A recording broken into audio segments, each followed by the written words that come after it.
great to be with you in Panama City in your house. Wow. It's technically your house. You pay for it. Anyway, very, very grateful that you were taking the time to talk to us today. And I want to start out with the news of the week, especially coming out of the United Nations. The Panama Canal launched into the headlines right at inauguration when the president said he wants to take back the Panama Canal. We have been treated very badly from this foolish gift that should have never been made.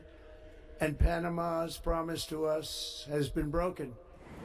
And said in subsequent talks that if there has to be force, there has to be force.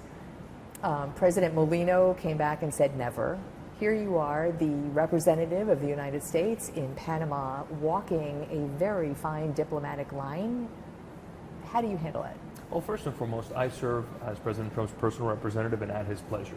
And what I will tell you is that we're never going to negotiate in public or negotiate against ourselves. President Trump has made very clear what his thoughts are regarding this issue. And quite frankly, he's probably the most transparent president in the history of the world. As you know, at any given point, he will tell you how he feels on any issue on Truth Social. And what he has done is articulate a grave concern regarding Chinese presence in the canal area, in the region, and in the hemisphere.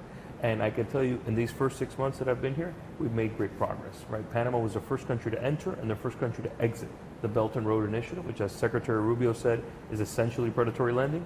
And now, thanks to President Trump and thanks to his comments, you have an audit on the 2 Chinese Communist Party-owned ports in the canal area, and it's being challenged in court. It's proven that they've owed over $1 billion to the people of Panama. So again, these are things that have come thanks to President Trump's concerns and thanks to him articulating them. How involved are you in those negotiations? I will say, listen, we talk with the government of Panama. I probably speak to the president multiple times a week. We talk about different issues, about the canal, about security. We have a long history with Panama. We have a very long history and working relationship with Panama. I'll say they're one of our closest security partners in terms of stopping drugs. If you really want to look at the southern border, as Secretary Rubio said in his confirmation hearing, it starts here. Panama connects, South America to the rest of the Americas. I actually want to talk about that a little bit. I want to stay with News of the Week just to complete that thought. But I want to just, what I'm hearing you say is President Trump starts with rhetoric. He drops a little bomb. And that's a really interesting launch point to get to where he might want to get. Is that what's happening here at the canal? What I would say is he articulates his concerns, and again, it's our job to make sure we get his mission across the finish line. And as in anything, we have been negotiating with him. We have different issues that we negotiate. We're never going to do it in public. I'm not going to pretend to do it here. I would not ask you to negotiate But what I can tell you is that he is very clear in what his positions are, and it's my job to implement those positions and to implement his agenda. And that's what we're working on every single day. I'm very proud to have been condemned by the Chinese ambassador 5 times in 6 months. Hopefully, maybe I get banned from traveling to China. Who knows? And that means I'm doing my job right. That means that we're pushing back on the malign Chinese influence every single day. That is our mission.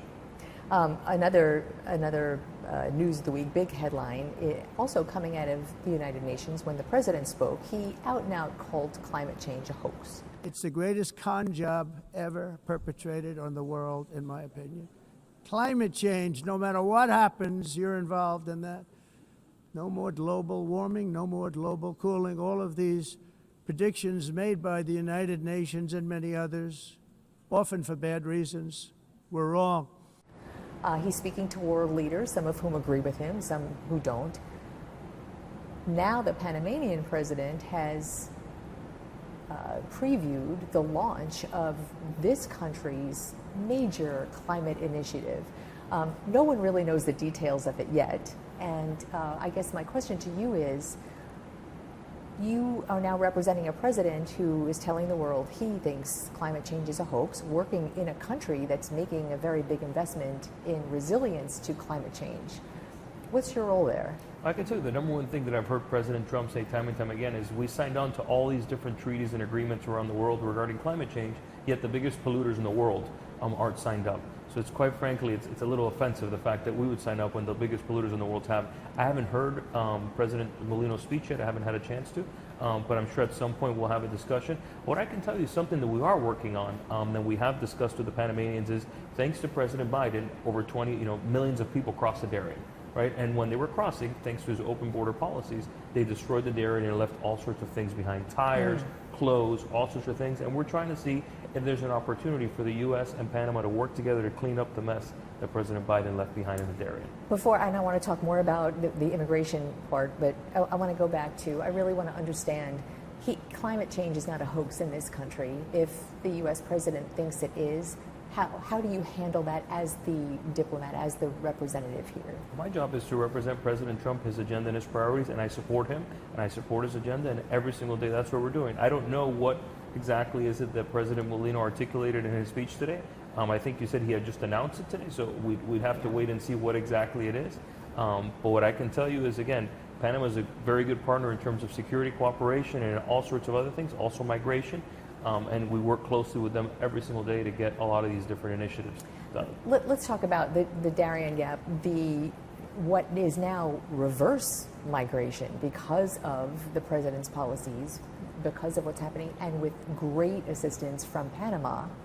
The Darien Gap is all but closed, treacherous part of the jungle, the crossing, and people are now going back home. Another dangerous crossing, maybe more so.